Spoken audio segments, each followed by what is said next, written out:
Well, my name is Gail Stepanik-Kaybear, and I'm the Chief Marketing Officer at Service Credit Union. So I have a very, to me, distinguished panel of guests, and I'm going to be introducing them in a minute. So this is a really, I would say, a topic that I think all of you can wrap yourself around, both as from a personal and a professional level. One Alberta, building bridges between people and places. And I just want to put that in context with who we are as Service Credit Union and why this topic resonated with us and why we wanted to sponsor this session. First of all, we're an entity that has only become fully provincial from border to border, north, south, east, west, since 2008, when we became an amalgamation of 3 credit unions. And we are working really hard at how we build bridges between the 62 communities that we operate branches in. We're a financial institution, and we have 2,300 employees. And what we have found is they want opportunity, and they migrate, and they want to follow their husbands who are moving to Fort McMurray, and or follow their wives who have taken a job in one of our Calgary branches. So it's really important for us to build bridges for our employees, but moreover for our members. We have 400,000 members, and what we found in the last 4 years, and I think Royce mentioned this morning in terms of Travel Alberta, is how much Albertans migrate within the province, how much we travel and how mobile we are. And so this was a topic that really resonated to us for many ways. One Alberta, building bridges between people and places. And to do that, really felt that we wanted to bring in the experts in economic development and truly talk about how they would frame this question. So I'm very delighted to have 4 people from across the province, and I'm going to introduce them individually and then ask them to speak for 5 to 7 minutes around the topic. And what I would like you to do as the audience is to begin thinking about your question. Really would like to pass it to the floor after we go through the 4 presentations. So, on my left, I have Gary Slipp, but Gary Slipp joined Central Alberta Access Prosperity in 2012 as the manager for the region's lead economic development agency. He brings 25 years of experience, and as I read his bio, something that I found interesting was certainly his experience in the Middle East. So really welcome you, Gary, to the stage. Next to him, we have Bruce Graham. He's with the Calgary Economic Development Authority as President and CEO, and he has been with the organization since 2003. And I know that, Bruce, we've had lots of dialogue yesterday around, just how we can connect I would say education, how we can connect the energy sector, and so much more. So really looking forward to your views as we speak about One Alberta. I'm looking forward to connecting. Great. Can you change chairs? I can see I've got my hands full already.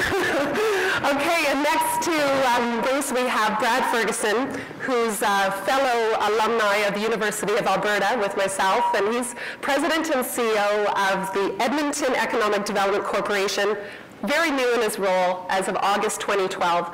And I did have a chance to ask Brad, based on our questions yesterday, that Beth had asked, what is your passion and what is your expertise or your skill set? And Brad's absolute passion is coaching kids, mainly hockey, and certainly his skill set is in strategy development and more on the tactical strategy development side. So welcome, Brad. Thank you. And standing in for Ian Reynolds, who could not make it here today, we have Robert Fernandez, and Robert is going to be representing Alberta in this conversation because he is Executive Director of the Alberta Economic Development Authority. And a bit of background about Robert, given that his bio is not in your binders. He was born and raised in Germany, arrived in Canada in the year 2000. He has a bachelor's degree in business administration from the ACAD University in Dusseldorf and graduated from the advanced management program with Duke University, Fuqua School of Business, if I've pronounced that correctly. And in 2006, After moving to Canada for a startup, Robert joined as president of Pace Industrial, which is a privately owned North American industrial contractor. He has since joined the government in 2008 and has had a variety of roles, both on the Treasury Board as senior advisor in the Strategic Capital Planning Division. He was very involved in the Alberta's Bitumen Royalty In-Kind program, tying back to our panel discussion yesterday, and also was instrumental on the Alberta Health and Wellness side as he managed the Rapid Response Initiative program and also the implementation of the 5-year Alberta Health Plan. And then he returned to the Treasury Board as Acting Assistant Deputy Minister of the Alberta Treasury Board's Oil Sands Sustainable Development Secretariat. So Robert is very active as a chairman of the Board of Junior Achievement, and I know Jay is in the room. And also, he is an official with the Edmonton Football Officials Association for Amateur Football, and his absolute passion is on big picture policy and strategy side, but he really has another passion that he feeds, and he is a musician. So welcome to the stage, Robert. Thank you, Gail, and good morning, everyone. I can't believe you read all of that, so thank you for that. I said it must be an advantage to come in late to the show. You get the full bio. Well, I mean, I'll take it. We're impressed to be in. So Robert, before you begin, I just want to read the question that these 4 people are going to answer, and it is in your program, but I'm going to read it. So the rural-urban divide and ongoing rivalry between the major urban cities leaves Alberta competing internally rather than looking externally. What needs to be done to build greater cooperation and collaboration among the regions and the cities of Alberta so that we can present a common front to the rest of the world? Over to you, Robert.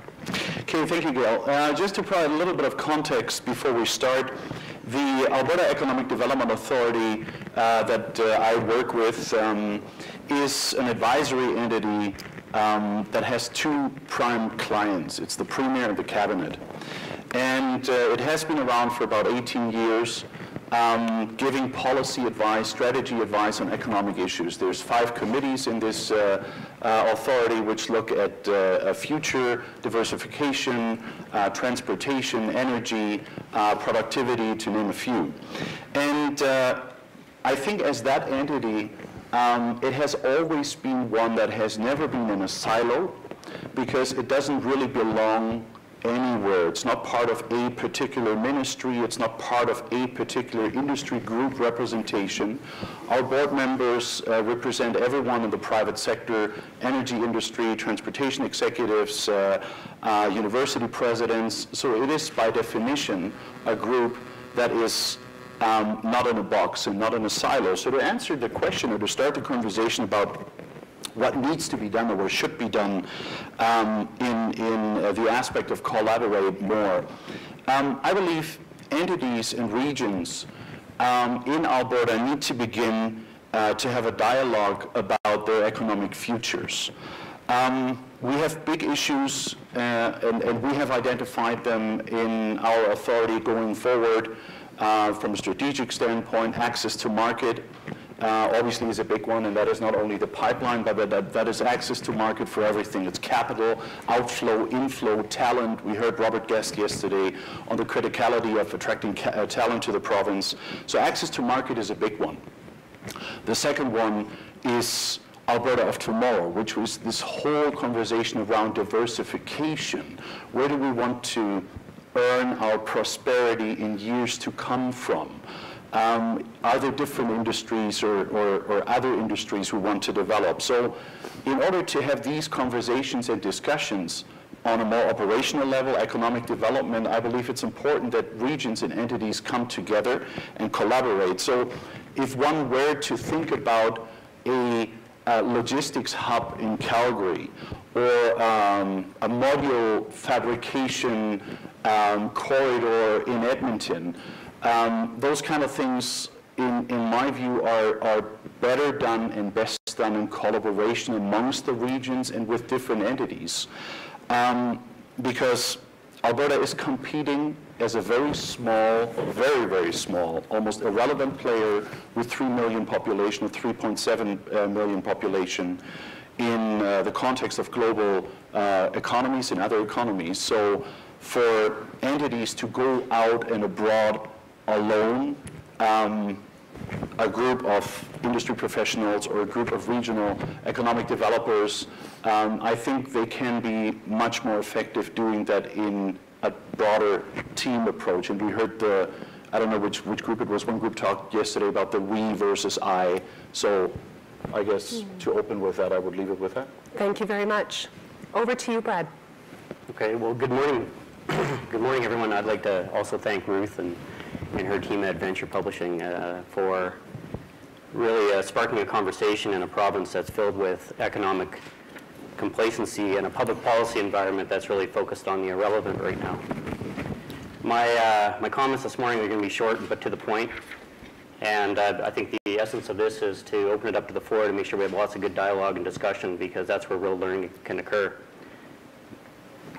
Alberta is a $40 billion enterprise, and it has $300 billion of GDP growing at 3.4% per year, and we're adding 70,000 new people per year, which is like a city of Red Deer every 15 months. And we've got plans in place to spend about $220 billion of capital expenditure up in Fort McMurray alone, which is kind of the equivalent of building a new World Trade Center every month for the next 10 years. It's got tremendous opportunity, but if you really look at what we're talking about and what we're focused on, I think we're a little bit challenged. We're talking about expense accounts, we're talking about international travel budgets, we're talking about drunk driving legislation and MLA pay. And all these things are really inconsequential, and or as accountants in the room would say, is they're pretty much immaterial compared to what the opportunity is and what we should be talking about. If we pause for a moment and really understand the global context, and a lot of these things were talked about yesterday, but I'll summarize a couple. You know, we have a world population increasing to 9 billion people by 2050, and the majority of which live in places of oppression or economic apartheid or lack of economic opportunity, or a state where sovereign debt is on the verge of in dire risk of default. And what we have, the world wants. Everything that they want, we have right now, which is energy, food, fiber, water, education, healthcare. Those are the things we can point to, but then there's also the other pieces, which are clean air, safe food, freedom of expression, personal security, personal property rights, and that little thing that we take for granted called freedom. And you add those factors that will all drive demand for immigration and investment and trade, and you add those to the widening tax differential that not only with the rest of Canada, but with our neighbors from the south that are struggling for the foreseeable future. And the tax differential is going to continue to widen. And we as Albertans have a truly once-in-a-century opportunity to create a structural competitive advantage versus the rest of the world. And that's in the advantage to attract people, attract investment, attract businesses, attract tourists. That will echo an eternity if we do it right. The question is are we serious about it? And I'd suggest that we're not.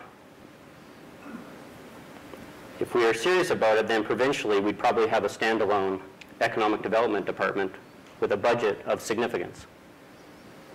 If we're serious about it, we'd have foreign offices that have competencies that go beyond signing MOUs. And if we were serious about it, we'd be legislating regional governance models to facilitate proper tax sharing and having a reporting structure where it's not 444 communities reporting to each minister. You know, the session today is all about north and south, divide and urban versus rural. And I hate to break it to you, but there isn't a day that goes by that Edmonton Economic Development and Calgary Economic Development aren't working on collaboratively on a lot of the same issues and same initiatives, because our clients, which are really Alberta-based businesses, are doing businesses in both cities and the rest of the region every day. And rivalry is good because it builds competitiveness. And we have to battle it out at the local to keep each other competitive and sharp and aggressive and all those things that collectively, when we come together, we build a better Alberta. But the divisiveness, or the divisiveness, has been a provincial strategy, and it needs to stop. And I feel strongly impressed that we should be thinking about Alberta as one company that is a $40 billion enterprise, growing at a minimum rate of 3.5% a year, And if we thought about it as a company, we'd probably have 5 or 6 regions, which are called divisions.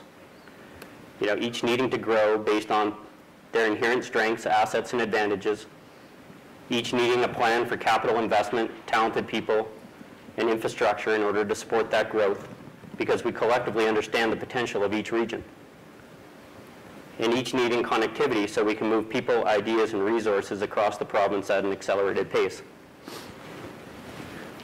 But we can't have one Alberta without a unifying vision that transcends our regions. And that vision has disappeared. And we're talking about things that aren't important. So I took this role at Edmonton Economic Development with a clear understanding that our number one enemy is not Calgary, rather it's complacency. And our number one opportunity is for alignment. Our time is now and the world is watching, and our kids are watching. And collectively, we have a responsibility to get very serious about this opportunity. Thanks. Thank you very much, Brad. Excellent. Bruce, over to you. What he said. You don't get off that easy. For me. First of all, Gail, I have to correct you. Calgary Economic Development Authority lost its authority when I joined 10 years ago, almost 10 years ago, so we're trying to gain that back. But actually it speaks to, I think, the whole role of economic developers, whether you're locally, regionally oriented, as you're going to hear from Gary, or provincially. We got to work with everybody. And we got to collaborate. That's the key to our business. And I think just to begin by saying is our organization is more of a pure play economic development agency focused on people, attraction, business development, and trade development. And 40% of our funding comes out of the private sector and increasing less from other levels of government. And quite frankly, my partners, and I think Karen Radford may still be here, and Larry Kallmeyer with ACON, Karen with Enbridge are partners. And you know what? If I looked through my lens and all I saw was the boundaries of Calgary, they wouldn't be my partners.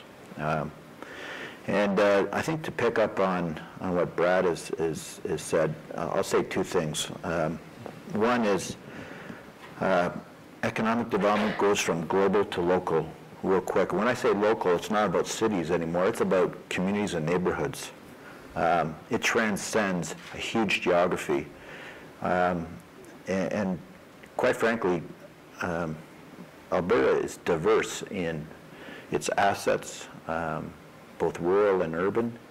And what I would suggest to you in the economic development space, and you heard this morning about, from a travel or tourism perspective, the experiences about the trip, or that is the experience, is the travel and going between the destinations. Well, in economic development, I think the destination becomes even that much more important. It's the final spot, and while people tend to think of economic development as a competition between jurisdictions for investment and attracting the big fish or elephant or whatever, it's really about creating an environment that will allow business to flourish locally, and that transcends regionally, provincially, and federally.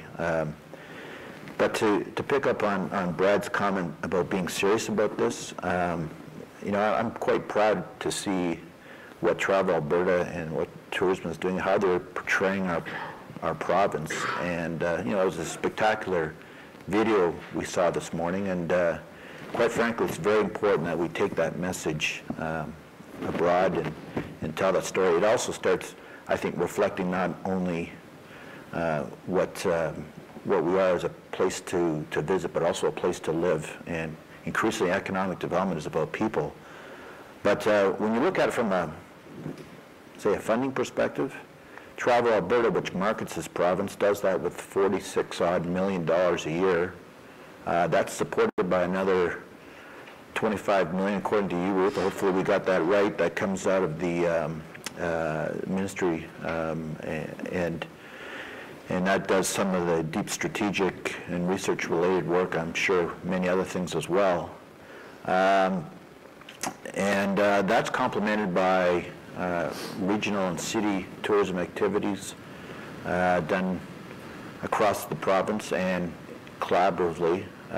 By comparison, the investment that's being made in economic development at the provincial level is somewhat less than $20 million, which represents quite a wide range of sectors, quite a wide range of interests, and what I think Brad really pointed out is probably incredibly more important than what the discussion and what the dialogue is today. So I think it is about getting serious. It's about getting leadership in this space. Quite frankly, we're collectively and individually, you don't have to worry about competition and you know, people bumping into each other in places like Beijing and Seoul and whatnot. There's nobody there. We're not doing it except for what's being done at the local level right now. So there's a huge opportunity ahead of us, but I think we do have to get serious about it, and I'm looking forward to the discussion. Thank you very much. Excellent, Bruce. So Gary, you're the last, and then we'll get into more of the discussion. Thanks, Gail, and thank you for inviting me. I kind of feel I'm punching a little under my weight class here with the eminent economic development people that are here that have had such an impact on their communities and our provinces. So the rule of the day is that the hardball questions go to this side, and I'll field the softball questions if I may. I was pleased to join the panel because the organization that I manage, Central Alberta Access Prosperity, while it is an association, it is really an experiment to answer this very question of how larger centers can work with rural centers to improve the economic development of their region. We are an association of partners, and those partners include the City of Red Deer, CAPE, which is Central Alberta Economic Partnership, and those are the 40-some communities that make up Central Alberta, the Chamber of Commerce in Red Deer College, and Red Deer County. And the founders of that organization realized, as Brad said, that there needs to be kind of a corporation that sets a vision for the region. And while we aren't as large as the other regions that we're talking about this morning, we are a bit of a microcosm to test how this experiment, if I can put it that way, will turn out. We have a shelf life of 2 years.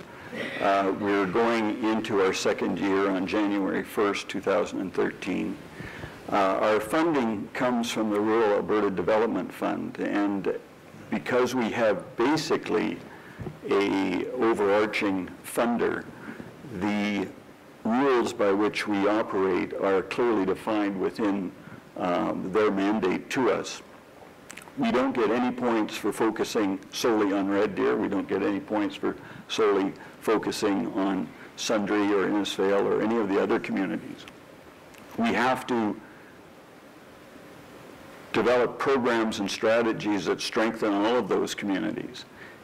We do that through education, through events that bring all of those groups together.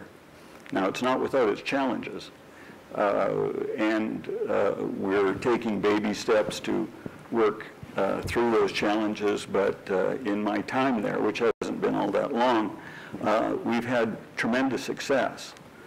And I attribute that success to the way that we're structured, and I think it speaks to what Brad talked about with this idea of a corporation that's run like a business. And I think the developers of our organization had some real foresight in how we were structured. So I'm really participating in this panel as much as a listener as well as a participant. I'm very anxious to hear what our colleagues have to say about how we can strengthen our own group. One of our other challenges is, of course, Edmonton Economic Development and Calgary Economic Development talk to one another each day. We don't talk to each other in a month. And so that communication has to improve for Central Alberta to position itself as a strong economic development center within the province. We are certainly right in the middle of the Edmonton-Calgary supply chain. We've positioned ourselves as a service and supply center. Agriculture is a huge market driver. Retail is a big market driver in Red Deer, and as an economic development organization, we have to get that message out to the broader world. This week, Red Deer is having their 29th Agri-Trade exhibition. We'll get some 50,000 people to the region, and it just demonstrates the important role that agriculture plays in our economy. But we have to tell that story beyond our borders, and we've started that process as well. But we need to do some of that in collaboration with the other centers in Alberta, not just Calgary and Edmonton, but Lethbridge, Medicine Hat, Fort McMurray, etc. I'm not sure there is a one-size-fits-all economic development program, but I think there are a number of initiatives that we can take collaboratively that can improve the economic development of Alberta, just as our organization is trying to improve the economic development of a region. So, thank you. Thank you very much, Gary. Okay, well, I'm going to summarize what was said, and then I'm going to pass it over to all of you in the audience. So what I heard from you, Robert, was very much about ADA and how you are looking at to be that collaborative corridor, cross-sectoral, looking at productivity, looking at labor, looking at transportation, looking at many, many things in terms of this one Alberta. Brad, you talked about Alberta as being that $40 billion enterprise, and if it were a company, what would that look like? And really like that, you said, that it's a world factor. Like, we have to go from, the fact that there's so many new Albertans coming to Alberta, and they're coming here for exactly what we are talking about, what we're wanting to create, and we have an ownership and a responsibility to that.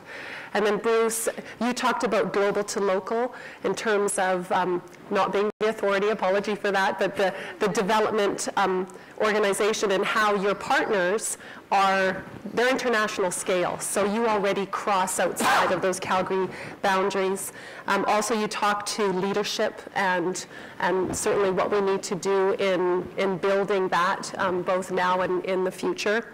And then Gary, I really like what you said about sort of the 2-year experiment, and maybe what we're talking about in terms of solution is exactly what you guys are doing with Central Alberta, and how you're looking at economic drivers, be it in the agri-retail sector, and that your willingness to come to this conversation and to collaborate with all of us in the room about the one Alberta, building bridges between people and places. So I'm going to stop there and turn it over to the floor. There's lots of bright lights shining in our faces, so what I'm going to ask you to do is stand up, introduce yourself, and also then we're going to bring it to the panelists. They're going to grab the question and have a minute or two to speak their piece, and then turn it over to someone else.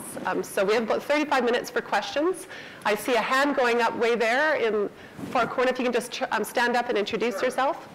My name is Colin Jackson, and Brad, thank you so much for the framing you gave us. It seems to me we do spend a lot of time and a great deal of welcome effort on tactics, but very little can we engage vision and mission and higher purpose. Do you have any thoughts on how we can get out of it? I'm not sure that your organizations can do that work or can do it alone.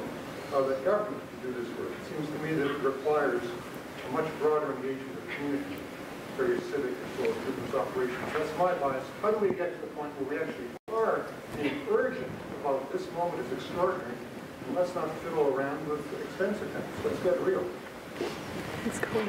Well, that's a great question, and it's the tactical, how do you do it? And there's two ways. It's either top-down or it's bottom-up, and I think it's both. And we have a little bit of confusion at the top-down level right now, and what we need to do is give them courage to get out of the minutia that is being talked about and lead with what was a vision that was about a year ago. And it's just fallen off the table. In the meantime, though, I think the people here have actually done a really interesting job just starting it from the grassroots up. Where, let's take our labor campaign as a great example. You guys have been, Calgary Economic Development's been in Ireland. We've been down in Seattle. You guys have been with us in Seattle. It's an opportunity where we can't wait. The market is demanding for us to be very proactive in the attraction of labor. And the organizations here have actually started to collaborate together to be in market together with a common view and a common voice for Alberta. And the rest will play catch up. We're kind of waiting for it, but we can't wait. Our customers can't wait.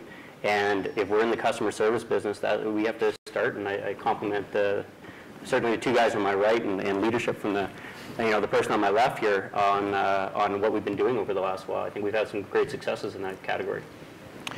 If I could just add to that, Colin, the one thing we share with the province is a property tax base. So 50 cents virtually of every dollar you pay in property taxes is provincial revenue. Out of the municipal portion, they fund economic development activities, certainly in most local and regional jurisdictions. There is, I believe, a shared responsibility there, and perhaps an obligation. And I agree, it's going to be, right now it is a bottom-up process, but we have a shared funding arrangement already in place, and I think if we're going to restructure things, that mechanism is already there that we can leverage. So I think it's just a matter of political will. And maybe I'll add one thing. Sometimes I think provincially, portraying this divisiveness between regions and cities works to the province's advantage politically, unfortunately. In reality, it's not the case on the ground. We all do compete for investment with one another from time to time, but that's such a small part of the business. It's almost immaterial in terms of the overall objectives that we have as organizations. I think that's true, Bruce. I think it has to do with the way organizations are funded. We have to show results to our funders, whether they're our cities or our businesses that invest in economic development. And it's difficult to show results if you're supporting other communities in their efforts. I think the province understands, but hasn't really addressed the problem that we're really in fierce competition with other jurisdictions. Those other jurisdictions are aggressive. I'm thinking of programs that the state of New York have put together, state of Missouri have put together, Texas, etc., to draw labor and draw investment from Alberta. We have a tremendous pool of knowledge and talent in this province, and that's attractive to those jurisdictions, but they come in a unified way. We do have opportunities for that, and there has been some joint efforts, but that hasn't been fully supported by the province.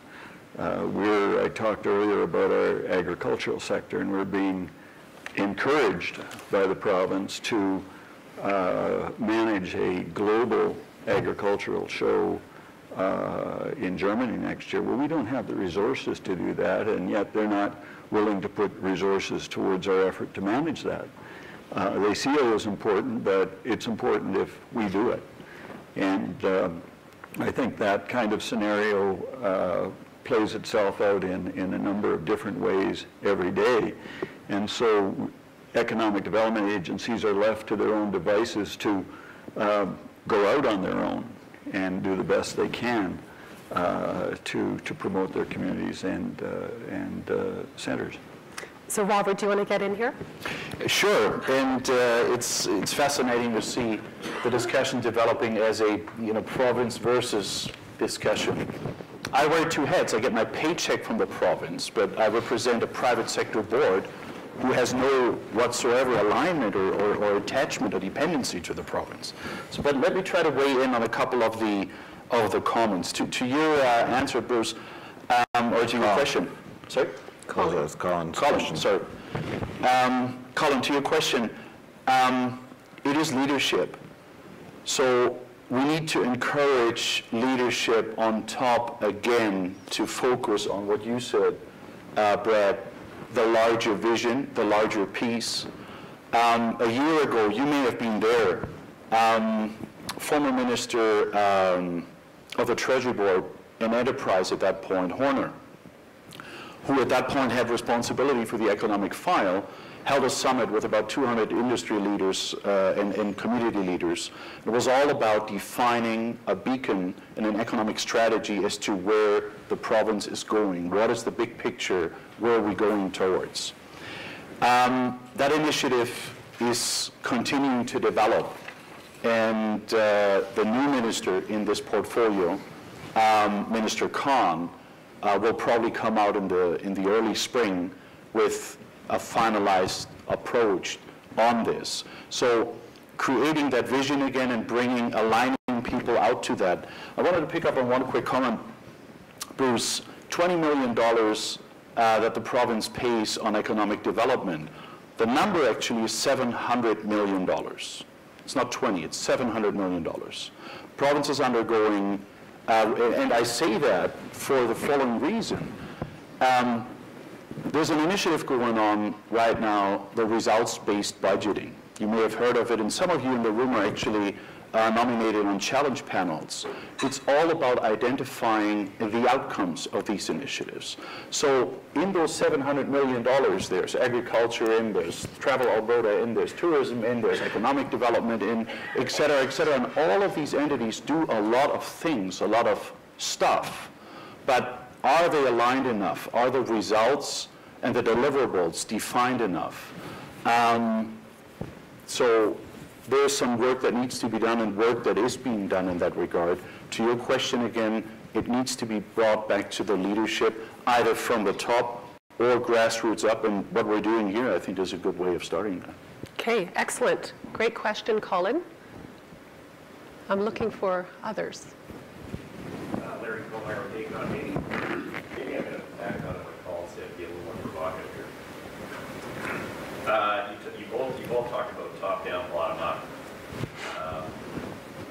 When would we be able to see a news release from all of you that would say, as economic groups across the province, we're asking the province to do something about a specific issue, like take a stance?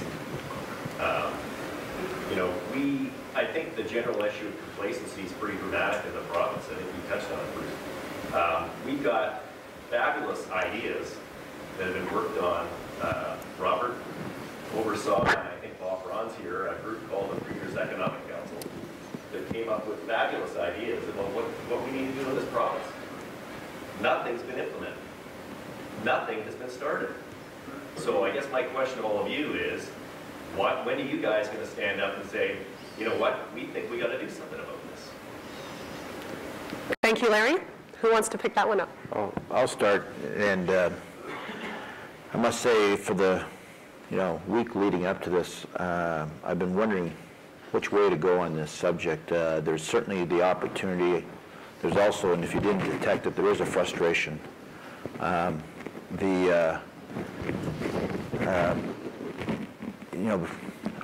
funding, like I said earlier, is dependent on a variety of sources, Larry. And I guess the approach to support that is really through collaboration, as opposed to doing press releases. So we really try to build on critical mass and strength. And that's why Edmonton and ourselves really see far greater advantages working together and actually going to stakeholders, going to the province with a collective effort. we typically build our plans, and if we don't build them in conjunction with the province, we share them with the province going up. So I guess if the approach that we're taking isn't working, and you know, I like Brad's suggestion around radical change, and maybe we have to formalize and regionalize and create a more formalized stakeholder relationship between the organizations that are really delivering on the ground economic development and that bigger picture province. It becomes trickier for us to, you know, do that through the media and with a press release, but it might be something that, again, from other organizations that and getting that parade going will help do that. Great. Thanks, Bruce. Anyone else? I like your idea, Larry. Maybe it's not a press release, maybe it's a joint submission, it's a letter. It's because Bruce sits on our board, your predecessor sat on our board. I mean, we're all one unit, if you wish. I like the idea. Well, I agree that it can be a submission followed up with a media release. I think there's an onus, as you'd mentioned, that somebody needs to drive it to a result, that coming up with solutions and having them languish doesn't do anybody any good. And so it really needs a united front from the economic development groups around the province, but I think it would come first in the form of a submission and then a work through the media. Yeah, I'll take a contrary view. I'm not a big fan of doing it through the media. We've got a new era of leadership emerging in a lot of different organizations that are stakeholders in this whole thing we call economic development, whether it be airports or technology centers or universities or whatever, and it's important that we all move, you know, we support each other in what those common objectives are. But you don't want to, don't take my comments wrong, you never want to embarrass the province, you never want to be adversarial with it. You want to work with them, and there's some great people in there, like, you know, Justin Reimer, ADM over at Enterprise, he gets it, and he's trying to move things forward, and how do you support that initiative? What they need to have the political courage to act is for us to get out front and know that the stakeholders are already aligned. And I think that's our role, is to help align the stakeholders and know they have critical mass that gives them the courage to go up and act. And if we can use that strategy amongst us in our own different ways, represent probably 90% of the population, then we give them the political courage to act. And I think that's how we can do it a little bit more collaboratively and a little bit more less grandstanding. Okay, great. Thank you very much to all of you. Other audience questions? This side is very active. Oh, I've got one over here. I'm going to take Carrie's question, and then I'll come back to that side. My name is Carrie Day. I'm wondering whether you could talk specifically to a project that I've been following that I think is languishing a bit, which is Port Alberta. It was your comment about the logistics center, and certainly I understand that there's a certain amount of competition and delay, and that's okay. Thank you, Carrie. So the question being around Port Alberta and the comments from the panel. I guess I have to lead this one. I'm still trying to figure it out. And I love the initiative, but Port Alberta emerged because we weren't doing our job at Edmonton Economic Development. You know, we had a cluster strategy. We were focused on industries, which was logistics, transportation, and warehousing. And we got out of that business in 2006, 2007 because the economy was too hot, and we decided to focus only on labor. We need to get back into that business. But what you have is you have the emergence of a whole bunch of different organizations, one of which is Port Alberta and even Productivity Alberta on the manufacturing side, lots of different organizations. But now we can't just get back into that business. We need to know how to work and how to be in relation with those organizations to support them going forward. And just being 3-4 months on the job, I'm still trying to figure that out. But I'm working with Dale Persinski's here as the chair of Port Alberta, and we're certainly good friends and trying to define those relationships right now. So, that's all I can comment on at this point in time. If I can, I don't know much about the Port Alberta initiative, but if I can just share a story with you. Calgary Economic Development works with the Calgary Regional Partnership similarly in the logistics sector, and the Airport Authority and the railways are engaged. We haven't branded it as a separate strategy like Port Calgary or anything like that, but I did get a call from the federal government representatives when this Port Alberta initiative was being funded, more or less just to give me a heads up, and I remember the federal official saying, well, I'm not sure if we really support doing this because we can't do it across the province. And I said, that's fine, thanks for letting me know, but I call it the 2 Jubilee Auditorium impact, where you do one thing in Edmonton, you got to do the same thing or something similar in Calgary and vice versa. Yeah, we'll compete on logistics, but the reality is logistics is a very cost-based, analytical exercise, and there are certain parts of the logistics business that make a whole lot of sense in the Edmonton region, and that becomes very evident to those guys that are doing the analysis. And similarly in Calgary, where we'll have a far greater distribution center focus and in our logistics sector in the southern part of the province. And I suspect in the Edmonton area it has a far greater touch point to the huge investment that's happening in the northern part of the province and the supply chain that ties to the resource development of the province. So I'm glad you brought up the question, because it kind of speaks to the parent-child relationship we tend to have sometimes with the province. Okay. So I have a question over there on the right. Hi, I'm Daryl Vicinski, with OMP Architects and Applicant Chair of the Board for Port Alberta. I want to thank all of you for giving me quite an education. So Brad here outlined is something that I think to explore a little deeper, so I'm looking forward to getting a copy of it. I think you guys have a really complex world that I am struggling to understand, and the spot that you're placed and what the role of an economic development organization is a little confusing to me, because we're talking about the connection to government, we're talking about the connection to municipalities, but I didn't really hear what we as business do for you or get. Because I'm not really clear. Are we trying to bring business in? Are we trying to send business out that we do here? Like, is it all of that? What can we do? Because I think a lot of times we as business people say, my business is hampered because government's in the way.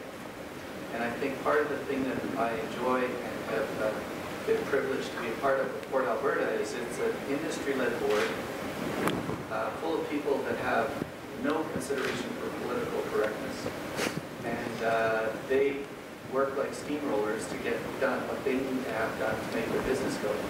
So I'm wondering if we as business people, whether it's Port Alberta or individuals, larger organizations like ACOM and so on, if there's avenues that you can use us for to support some of these initiatives to be more collaborative, because as you put it, Brad, most of the people that you serve, there's no borders for them.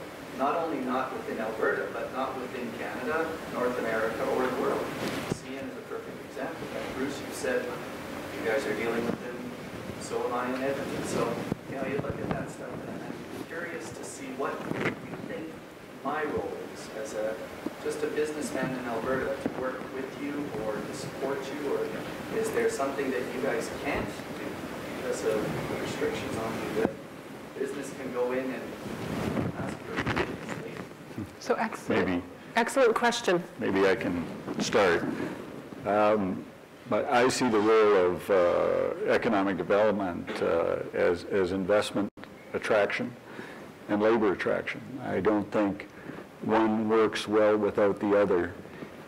And within those two drivers is our service, I think, to business and communities. But I have yet to see an economic development group that works without the engagement of business. If business isn't involved with the economic development of a region, it's just flat. It doesn't go anywhere. And so we have to be careful and attentive that we deliver value to business and that we leverage the expertise of business in the programs that we develop. We need to listen to the advice of business that, as you say, crosses borders, crosses boundaries. And certainly I know within Calgary economic development, the engagement from business is absolutely vital. It is seen by business as absolutely vital to them to have that association.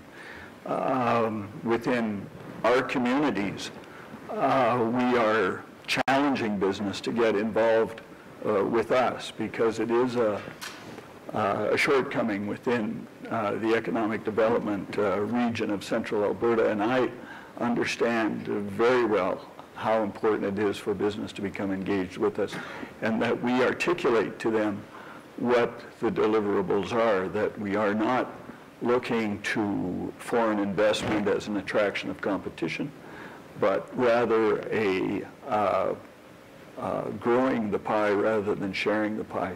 It can't be done without the support of business. Okay. Thanks, Gary, for starting us off. Anyone else? I'll just add, Gary knows our world quite well. We wouldn't function if we didn't have both leadership and financial support from the private sector. The model we adopted about 4 years ago now basically allows us to go nationally and internationally as well as locally because of the support, the financial support we get from the private sector. And I'm convinced in the next 3 years it'll be a 50-50 split between what support we have to do our programming from our shareholder, the city, and what we receive from the private sector.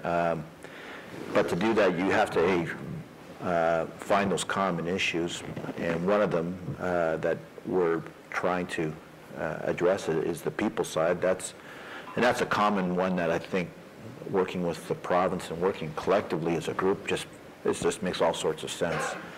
And the second thing is a belief that growth is good, and I can tell you, when you talk about complacency, my biggest concern is that communities, particularly communities in prosperous parts of the province, like Calgary, begin believing that growth isn't good anymore. And it's critical to vitality, it's critical to creating that dynamic environment and that interaction and diversity, both from a people and a business standpoint. So companies that get it, like Enbridge and Aecon, are incredibly important to us and allow us to do our job effectively.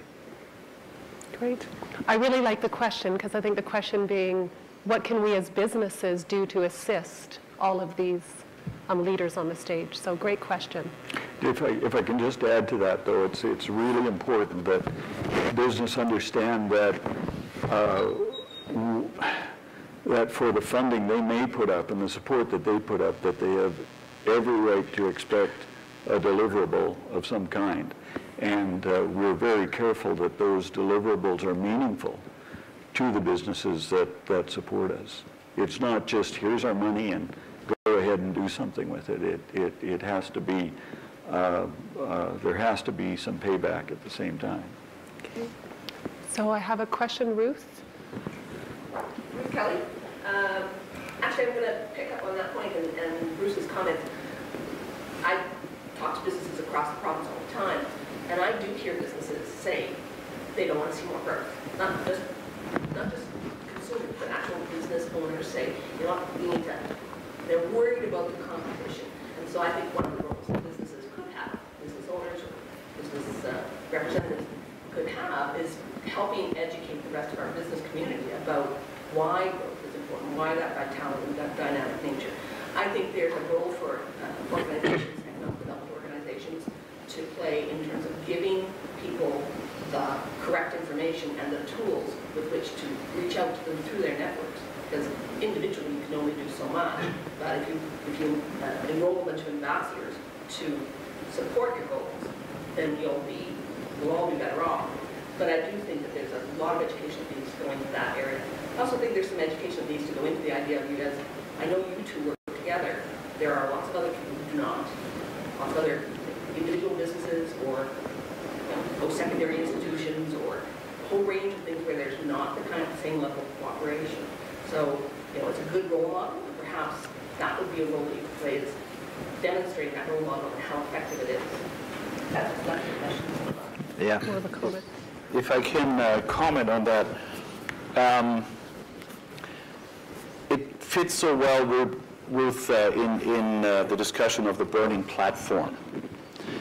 And why should we worry about growth or economic development? I mean, it's just there. Everything is good. So let's just carry on with our life. Robert Guest yesterday was asked by somebody in the audience, what is the biggest fear you have for Canada? He said complacency and protectionism. And a couple of weeks ago, I heard one of the leading futurists speaking about all these trends, medical and labor and migration and economic development. One of the key statements he made was, the future will happen with or without you. So one of our main roles, the collective our main roles, both as agencies and both as industry, is to get the issue, the need of needing to move forward and to have an evolution and to think about economic development and think about growth in the forefront and in the mindset of people, because it will happen regardless. And we see the examples you mentioned, both would be at companies saying, hey, we're just fine, we don't want to growth. Or Laurie, who was here with Productivity Alberta, great solutions, great program, but some companies just simply say, I know we could make a higher return, I know we could be more efficient, but we don't want to. So a key role for us all collectively at this forum here, I think, is to create that burning platform. Why do we need to worry about these things, and why is it important? All right, one more question. I have time for one question over here. Hi guys, Brett Richardson, MBA student at U of Alberta. I really like where the discussion has gone. We talked about the importance of business and industry. So I'm wondering if perhaps the problem to address is how do we capture and align the goals of our industries so that we can present a strong lobbying effort to our provincial leaders?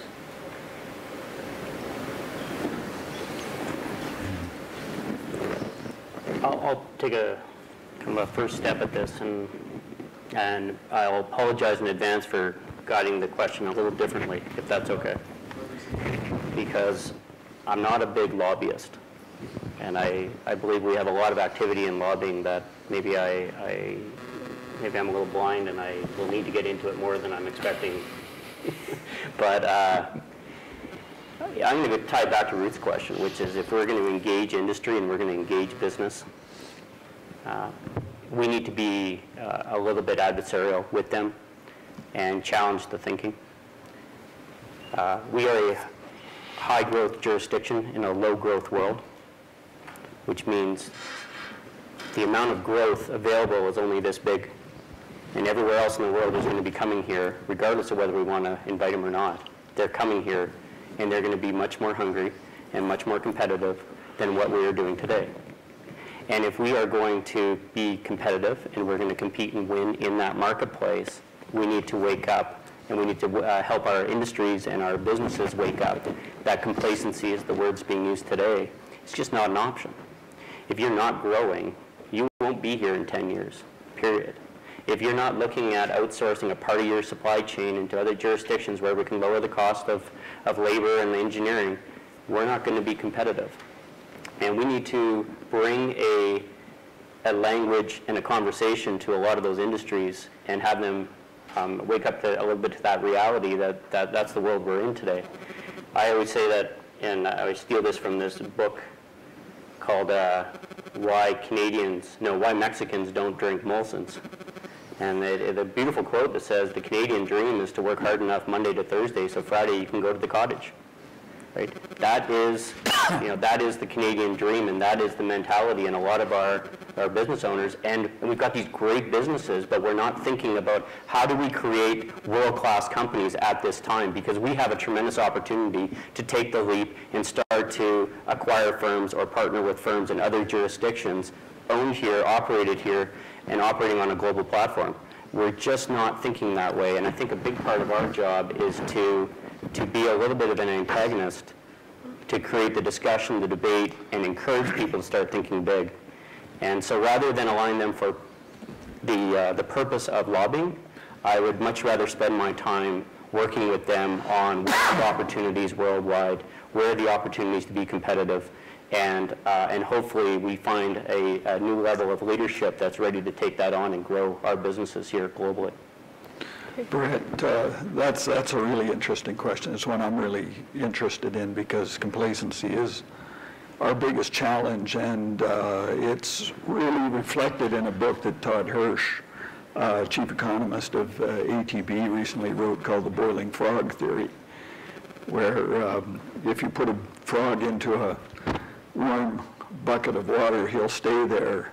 And by the time it starts boiling, he'll never get out. He's complacent with the environment that he's in. And so many of our businesses are that way. And as I travel around and speak to either Rotary clubs or chambers of commerce, the question is always asked, well, we are prosperous. Why do we need more business? Why do we need to aggressively chase markets? And I think that's going to be the challenge, not just for Alberta, but for Canada as a whole. I was on a conversation the other day where we had a number of individuals from different countries in Europe on the conference call, and listening to them talk about trading with one another and businesses trading with one another was really impressive. At the end of the conversation, I said, I love talking to Europeans because they just do business together. It's just a natural way of life. Here, we think it's a challenge to do business in Edmonton or with Calgary. It's insurmountable. It's a big deal to do that. We've got to get out of that mindset. I mean, it's a brave new world out there, and we've got to start taking advantage of it before it starts taking advantage of us. Okay, well, thank you. Sorry, we're at time. We're just getting started. We are getting started, unless Ruth is going to grant us more time. Okay, excellent. Good. Thank you, Ruth. Just to try to answer the gentleman's question, we try to position ourselves. I don't think we're any different than Edmonton Economic Development or Gary's Group in the Red Deer and Central Alberta region. We're catalysts, conduits, and connectors. And if we can't find solutions, and we really drill right down to the company basis. So if you've got an issue and it's going to affect your presence in the jurisdiction you're in, at the very company level, that's kind of what our role is. And it's the 80-20 rule. 80% of your growth and success is going to be working with what you've got in your own backyard and not taking it for granted. And that's where, I think the discussion around complacency does happen. The other thing I would suggest to you, and just picking up on Brad's comment, we did a strategy back in 2008 where we said we wanted to be the global energy center of the world. I can tell you, back in 2008, that seemed like a real stretch. I don't think it's a big stretch today, and quite frankly, it speaks to why certainly cities like Calgary are becoming global centers, is because the funding for what is happening across Western Canada is being channeled through Calgary and is being dispersed across this country. I mean, at the end of the day, Alberta in Calgary specifically, decision-making for over half the capital investment in this country is happening. That's only stuff that's happening in this country. Through Canada, over 15% of the equity financing of all energy production globally is happening. We're already playing in the global marketplace. Some people don't realize that. Some companies aren't there yet. But, and this is where leadership becomes important, is that you set that bar and you state that objective, and it's not 20 things to do, it's 3 things to do, and you measure it over the next 3 to 5 years, and I think we're all looking for that leadership right now to move that forward, whatever it is. Okay, great, thank you. And Robert? Just to sum it up real quick, thank you for the question with the focusing industry on lobbying. I like what you said, Brad. It's more making them aware of their surroundings, of what is important, what is happening. The global competitiveness, Brad said it, I'd like to say that one more time with different words. I mean, there's 7 billion people around us who want what we have, and they don't have those opportunities, and they will get it, and they will compete for it. So we need to get productive, more productive, we need to get faster, we need to get leaner, we need to get more hungry. And just to connect, and it's so difficult to connect this to business leaders or people on the street. Why should we do that? I want to give you leave you with one example as a close. The jurisdiction where I grew up with, I was born and raised in Germany. You do not buy a house when you're 25 or 27 years old and pay it off and then move on with your family unless you have inherited it from your family, because it is not that easily attainable. We're seeing this here. Kids used to be able 10 years ago to leave school and have a job, and then they buy their starter home for $150,000 or whatever, get a mortgage and move on. Well, now we see this more and more not so easy anymore. And this is one of the catch-up for Alberta to catch up with the rest of the world, which ties right back into one of the reasons why we need to be more competitive, need to have a higher economic development to create higher values, to be able to maintain our lifestyle. If we can get that message across to industry leaders, and you can help us to do that, I think that is a very, very important thing and a very, very important start. Great, thank you, Robert. Before we go forward, I just want to frame what the next stage is after this, and I know that Bruce is anxious to be giving away gifts. I have gifts for all of the speakers on behalf of Transform Alberta, and certainly on behalf of Service Credit Union, One Alberta is very dear to our hearts as an organization. So I want to thank each and every one of you for participating so, I would say actively, but with such candor. It's been great to listen to you. And I know the conversation will be furthered in the breakout sessions. We're moving back to the Alumbra room. And, sorry, the conversation breakout after this session is actually in the New Brunswick room, which is on same floor as Alberta. Turn left and go right down the hallway. Excellent. Thank you very much, Ruth. And so Beth will be leading us in those breakout sessions. So in closing, I want to thank Robert Fernandez, Brad Ferguson, Bruce Graham, and Gary Slipp so much for your time today. Really appreciate the discussion. And I'm going to leave a presentation, final presentation to Bruce. You know what, I didn't know whether I needed to wear this myself or not, but you know what, Brad's new on his job, and I wanted to officially welcome him into the role. I'd normally do that with a cowboy hat, but there's 2 big football games this weekend, and I, for one, will be cheering for Edmonton when they're playing Toronto, and I would encourage everybody here to be doing the same, and also to be cheering for Calgary when they play Saskatchewan, those dastardly guys, and to help Brad do that and to welcome him into his new role. And from Lois Mitchell, thank you, Lois, who's got a special connection with the Ref Router, with the Stampeders. That was a Freudian slip there. So, Brad, We will see you in the finals, sir. We'll see you at the Grey Cup, yeah. Thank you, everyone.